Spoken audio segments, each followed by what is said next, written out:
Buenas tardes, estudiantes de Estado y Sociedad, de la Tecnicatura en Administración de Empresas del CIAER.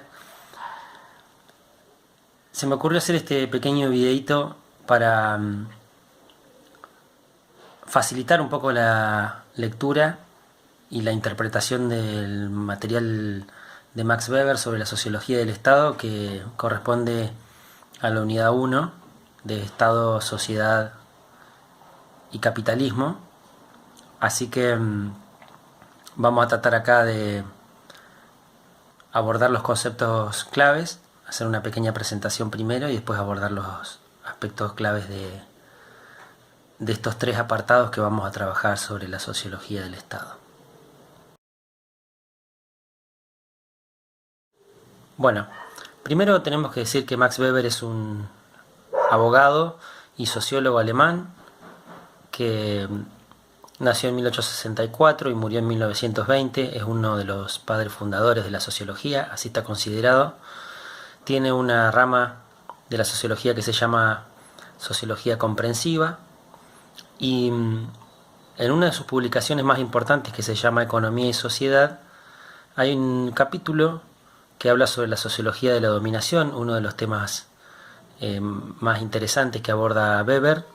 Y dentro de la sociología de la dominación tenemos la sociología del Estado particularmente. De esta sociología del Estado vamos a trabajar tres apartados. Los conceptos claves a tener en cuenta son, en primer lugar, el de Estado racional, Estado-nación, capitalismo y burguesía como sistema económico, el capitalismo, y la burguesía como el sujeto característico de este sistema económico. Tenemos que tener en cuenta también el concepto de derecho racional y la burocracia, que viene a ser el cuerpo de profesionales que trabajan en el Estado. Después tenemos que considerar de manera muy importante la definición de Estado, que está asociada a un concepto también clave para Weber, que es la coacción física legítima o la violencia física legítima. Y finalmente también vamos a tener en cuenta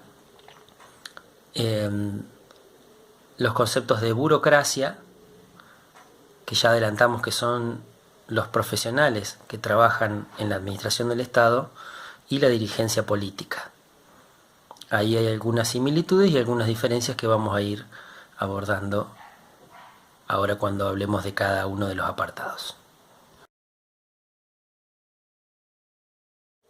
Uno de los aspectos a tener en cuenta es que el apartado número 1 va a referirse a los orígenes históricos y contextuales del Estado moderno. El segundo punto va a hablar particularmente sobre la conformación del Estado, digamos sus características, su definición. Y el tercer apartado va a hablar de los componentes del Estado. Como ya decíamos antes, la burocracia y la dirigencia política. Esta puede ser una forma de leer el material y tratar de interpretarlo. La guía de lectura va siguiendo un poco estos apartados, cómo se presentan. Pero para que se haga más fácil, también otra posibilidad es que podamos comenzar con el apartado número 2, con la definición del Estado, para después volver a los orígenes históricos y finalmente terminar con el apartado número 3 de la conformación del Estado. Ustedes eligen, no hay problema, vamos a hacer videitos separados, así que pueden retroceder o adelantar para darle un orden distinto. Bueno, vamos a hablar de los orígenes del Estado moderno. En principio hay que tener en cuenta que cuando hablamos de Estado moderno lo asociamos generalmente a un territorio determinado. Este territorio hace alusión o referencia a una nación. Generalmente hablamos de nación cuando hablamos de características culturales y de una lengua compartida.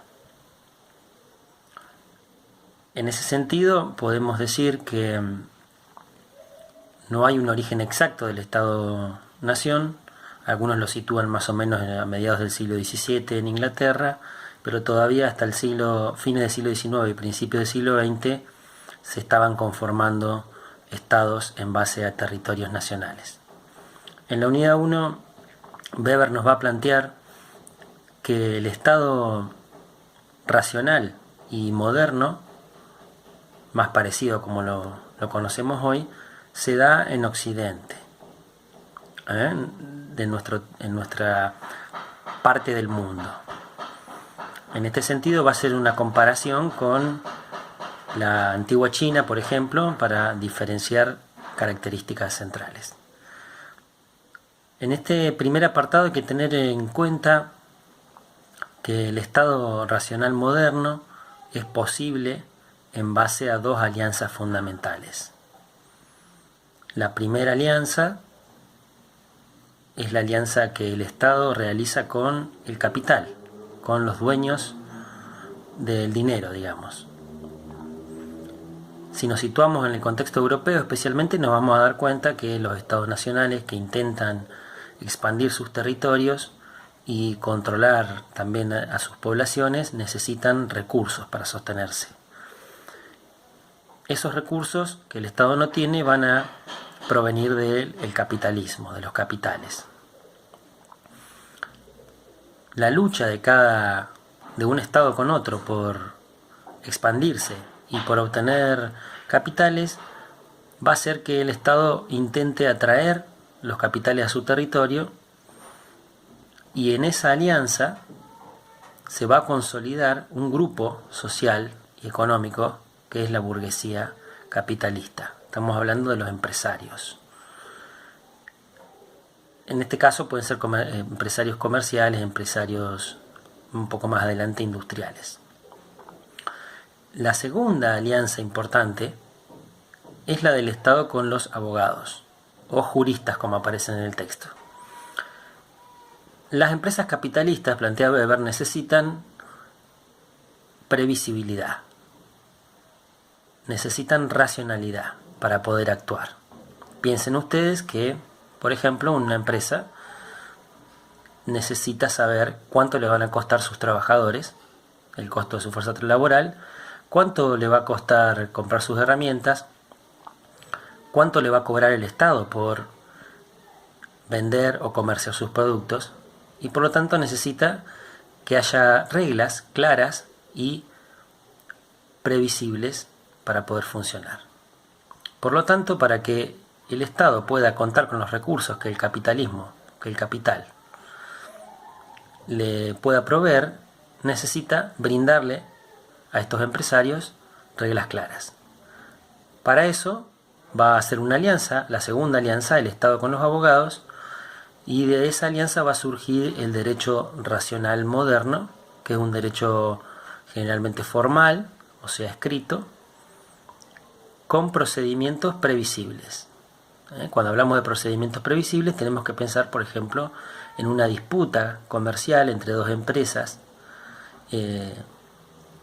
por la competencia, por ejemplo, y esas empresas, para poder resolver sus disputas, tienen que más o menos saber a qué reglas se atienen y cuál puede llegar a ser el resultado de la resolución de esa disputa.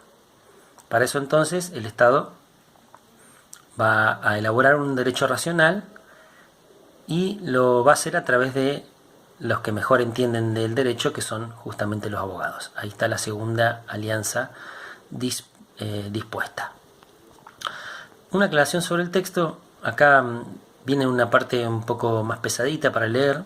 Tengamos en cuenta que lo importante acá en el texto es que el derecho racional es posible porque se va dando a lo largo del tiempo un doble proceso de racionalización, de ordenamiento de las leyes y de formalización, que un proceso de racionalización laica por un lado,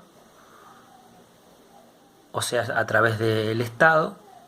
Weber va a hablar del Instituto de los Abogados en Francia, y también la religión, la Iglesia Católica, ha contribuido también a racionalizar el derecho, ya que la propia Iglesia necesitaba reglas claras para mantener la disciplina de sus súbditos.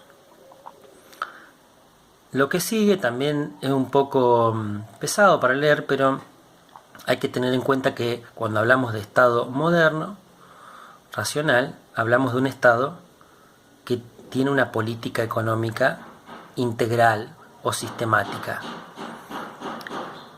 Pensemos que el Estado lleva adelante varias funciones, ¿no? Administrar, por ejemplo, una función general, pero además tiene varias funciones económicas. Cobra impuestos, distribuye ese dinero a través de las políticas de bienestar o de asistencia, pero también el Estado regula el comercio interno y el comercio exterior, las exportaciones y las importaciones, regula también la creación de dinero. Son todos elementos que hay que tener en cuenta para pensar en una política integral. Lo que plantea el autor aquí es que distintos gobiernos o estados anteriores al Estado moderno han tenido una política de recaudación de impuestos y una política de asistencia. Pero si queremos realmente ver los principios de una política económica completa, integral, tenemos que retroceder un poquito hacia el mercantilismo. El mercantilismo es un sistema económico que tiene especialmente una teoría que es la de la balanza comercial positiva, o sea, siempre hay que intentar producir y exportar, vender lo más posible y lo más caro posible y comprar lo menos posible y lo más barato posible. Hay dos tipos de mercantilismo. Uno de esos es el mercantilismo monopolístico. Hablamos de monopolio cuando una sola empresa tiene el dominio de una actividad productiva o de una actividad comercial. Históricamente el mercantilismo monopolístico creaba empresas a las que les daba justamente el dominio de una actividad. Pensemos por ejemplo en los países que tenían colonias y les daba el dominio de la producción de determinado bien o servicio o el dominio del comercio de ese bien o servicio. En este tipo de mercantilismo hay una clara diferenciación estamental o diferenciación social, donde hay un grupo de empresas que se beneficia de estas actividades monopólicas y el resto no tiene acceso a esos beneficios. Después tenemos otro tipo de mercantilismo que se llama mercantilismo nacional, donde el Estado toma determinadas empresas que ya están funcionando y las acompaña o las protege para que puedan producir y vender, sacarle impuestos y de esos impuestos poder mantener la administración y distribuir dinero.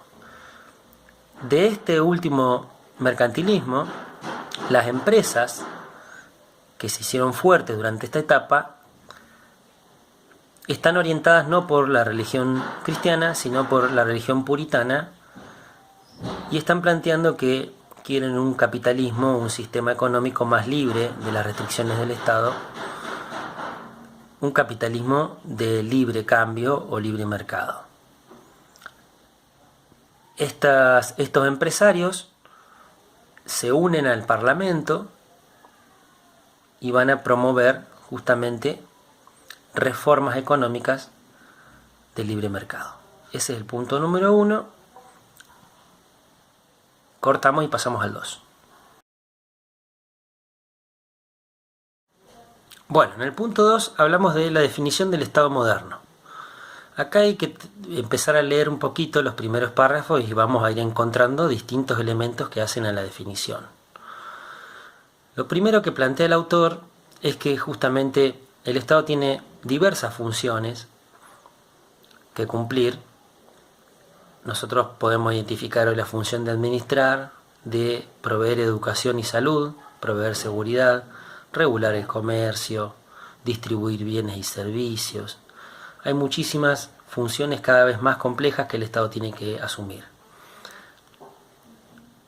No obstante esto, Weber dice, en primer lugar tenemos que decir que el Estado es una asociación política.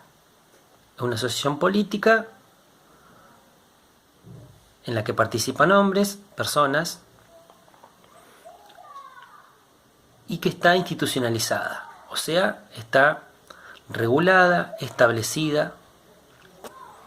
Entonces decimos primero que el Estado es una asociación política de dominio de hombres sobre hombres, una asociación política institucional. Pero decíamos, tiene muchas funciones el Estado que cumplir, pero hay una que lo caracteriza y lo diferencia de cualquier otra asociación. Y es que el Estado tiene un medio, una herramienta que le es específica y que no tiene otro tipo de asociaciones. El Estado moderno tiene el monopolio de la violencia física legítima, de la coacción física legítima. No solamente tiene este monopolio, sino que además el Estado es fuente del derecho de coacción, va a decir Weber. ¿Qué significa esto? No solamente el Estado tiene la aceptación de la población para ejercer la violencia, para hacer cumplir la ley o castigar esos incumplimientos, sino que además el Estado va a definir hasta qué punto, hasta qué límite los demás individuos, grupos y asociaciones que conviven en una sociedad pueden utilizar la violencia. Un ejemplo tonto, pero gráfico, es el del cuidado de los niños. Obviamente el Estado no regula si el niño se porta mal, si podemos darle un chirlo a los papás o retarlo, mandarlo a dormir sin postre. Pero lo cierto es que si dejamos a un niño como castigo abandonado 2 o 3 días, ahí sí tenemos seguramente un castigo de parte del Estado a través de la ley. Así es que en este sentido el Estado es fuente del derecho de coacción porque limita también el uso de la violencia de los particulares. Ese es un punto importante. Otra cosa a tener en cuenta, como ya lo había dicho antes, es que el Estado ejerce ese dominio, ese monopolio de la violencia sobre un territorio determinado. Obviamente donde un Estado ejerce la violencia, otro Estado no la puede ejercer. Por eso hay límites territoriales. Finalmente vamos a hablar de la aceptación de esa dominación, o lo que dice Weber,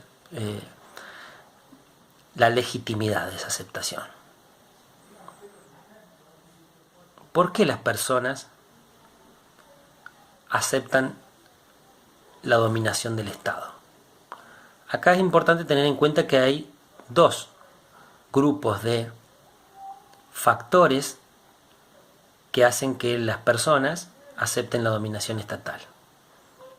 En primer lugar, hablamos de motivos subjetivos que tienen que ver con un convencimiento propio de parte de los individuos de que tienen que aceptar esa dominación. Ahora vamos a desarrollarlos un poquito, pero el segundo grupo de factores tiene que ver con medios externos para apoyar la dominación del Estado. ¿Qué quiere decir esto? Si nosotros no nos convencemos por cuenta propia, por ejemplo, de cumplir determinadas leyes, están los medios auxiliares de soporte que el Estado puede utilizar para someternos o hacernos aceptar esas reglas que no queremos aceptar por cuenta propia. Vamos primero a los motivos subjetivos. Acá es importante tener en cuenta que el autor tiene una clasificación que usa más en términos generales, no solamente hablando de la sociología del Estado, y que tiene que ver con los tipos ideales de dominación, o una clasificación de distintas formas de dominación que están relacionadas con el por qué cada individuo acepta las reglas.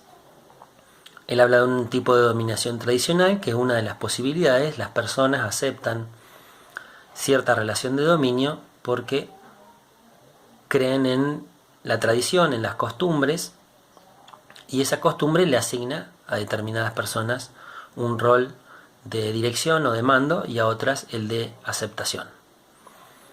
Por ejemplo, durante mucho tiempo nuestra cultura occidental le asignó al padre, al varón, el rol de autoridad en la familia. Y eso es por tradición, se sigue aceptando en muchos lugares. Un segundo tipo de dominación es la dominación carismática. Acá aceptamos una dominación no porque creemos en la costumbre o en la tradición, sino porque vemos en el líder, o en este caso se le dice caudillo también, cierto carisma. ¿Qué es el carisma? Es una cualidad excepcional, un atributo que tiene el que ejerce el liderazgo. Puede haber sido un héroe de guerra, dice Weber, puede haber sido un profeta, religioso o no, puede ser alguien simpático, puede ser alguien que sepa comunicar y transmitir bien. Lo cierto es que esa cualidad es propia del líder y las personas siguen ese liderazgo y aceptan las órdenes.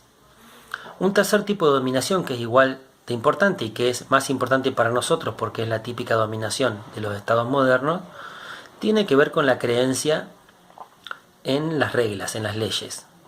A este tipo de dominación, Weber le llama dominación racional legal.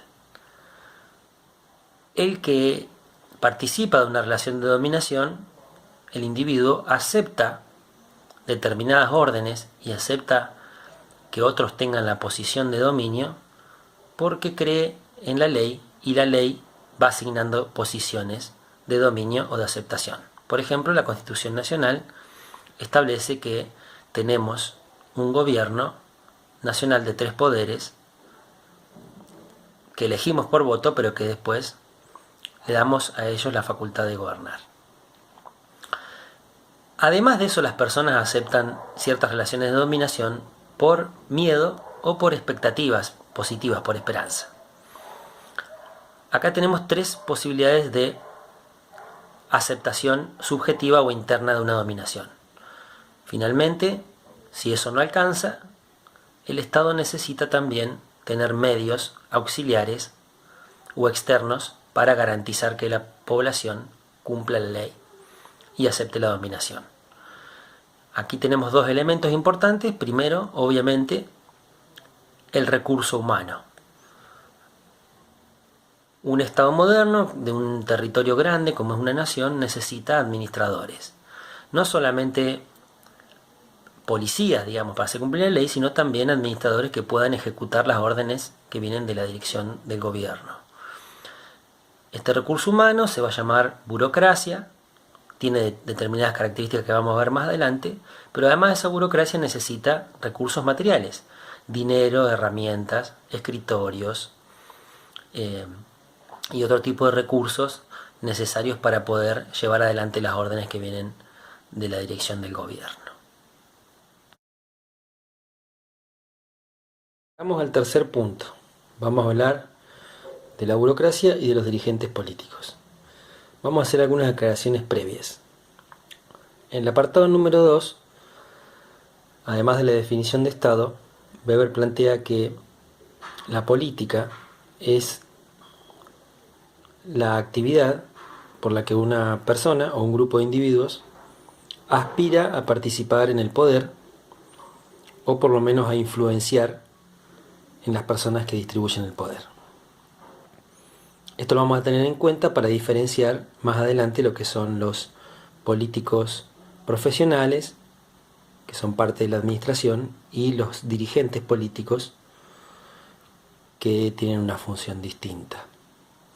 Por otra parte, a lo largo del texto se va aclarando también que el Estado racional moderno se parece, se asemeja en su administración a la administración de una empresa e inclusive también a la administración de una iglesia. ¿En qué sentido? En el sentido de que cuando la relación de dominación, la asociación política en este caso que es el Estado, tiene que gobernar sobre un conjunto importante de población, necesita una administración burocrática. Esto es importante ¿por qué? Porque ahora pasamos a la definición de burocracia y tenemos que decir que al igual que en la empresa, en el Estado, los funcionarios están separados de sus medios de administración.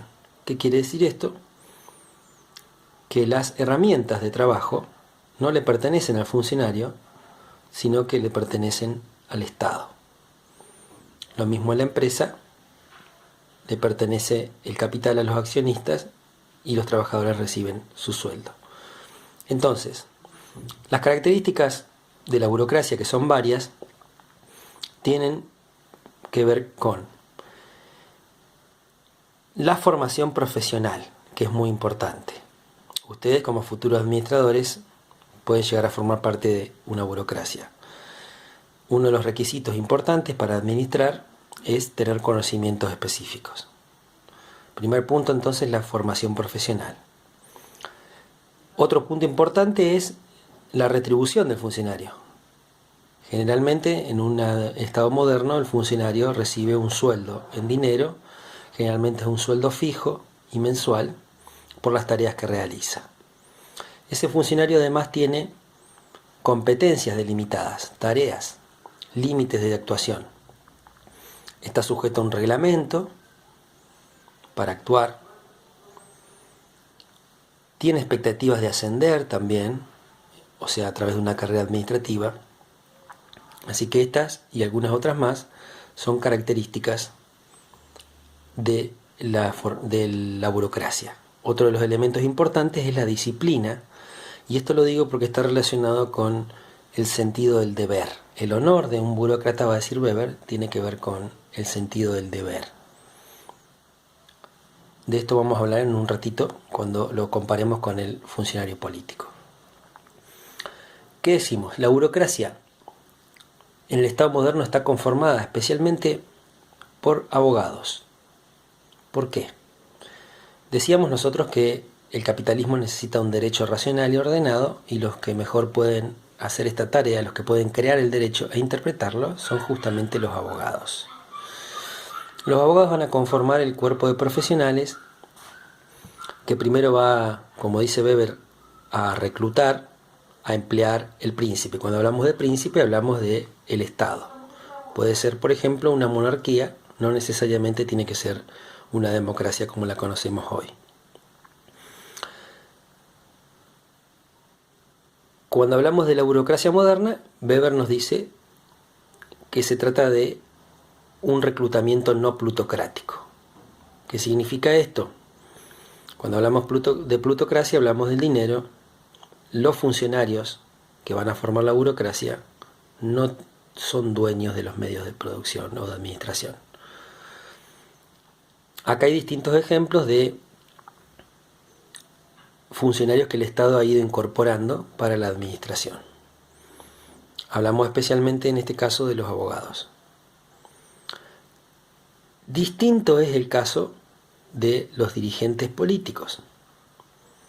Ahora, acá hay un tema importante a tener en cuenta. Los dirigentes políticos, sobre todo en democracia, también son abogados. Pero la diferencia importante, decíamos, quien hace política aspira a participar del poder, pero acá hay una diferencia que hace Weber entre el que vive para la política y el que vive de la política. Acá hay que tener cuidado. La diferencia es nada más que económica. De hecho, una misma persona puede vivir para la política y vivir de la política. Cuando decimos que vive para la política, decimos que la política es la causa por la que la persona trabaja.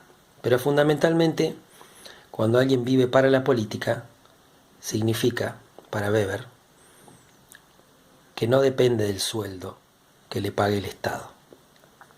¿Por qué? Esta persona es económicamente independiente, o sea, tiene una actividad económica que le permite ganarse sus ingresos, aun cuando no lo pudiera percibir un sueldo del Estado, pero además es económicamente sustituible, o sea que puede dejar su trabajo en manos de otra persona y ese trabajo, digamos, puede seguir llevándose adelante. Por ejemplo, los abogados cuando dejan en manos de otros abogados de su estudio las tareas para dedicarse, en este caso, a la política. En cambio, quien vive de la política va a depender de ese sueldo del Estado. La mayoría de la población vive de la política en el sentido de que si deja su trabajo para hacer política, necesita un sueldo del Estado para poder sobrevivir.